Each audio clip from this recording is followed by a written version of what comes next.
Un soir, une histoire. Victor Hugo est l'un des plus grands poètes et écrivains français de tous les temps. Il naît à Besançon, son père est comte et général d'Empire. Il a fait ses études au lycée Louis-le-Grand à Paris. Dès 1816, il affirme sa vocation littéraire. « Je veux être Chateaubriand ou rien ».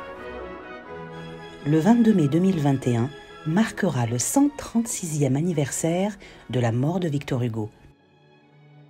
Si le poète, dramaturge et romancier a connu la gloire grâce à ses écrits, sa vie privée a elle aussi intéressé les plus curieux. Et pour cause, le célèbre écrivain était un homme qui aimait les femmes et surtout qui avait une vie sexuelle quelque peu débridée.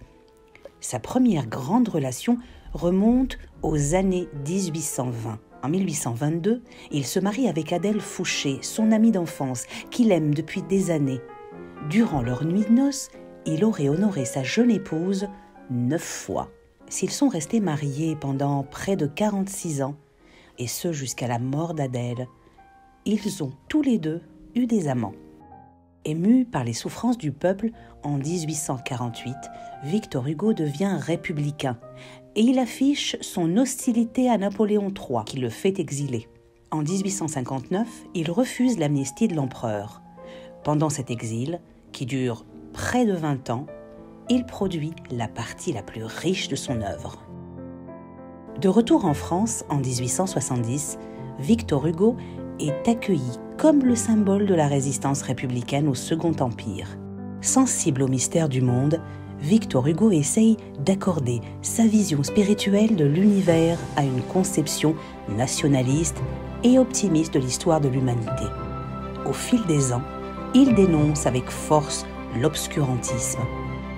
Ses funérailles nationales et civiles à Paris sont grandioses, car il a été de son vivant le plus populaire des écrivains et un grand défenseur de la République.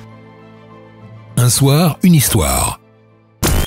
Tous les goûts se trouvent sur Arsène Radio. Arsène Radio. Madonna.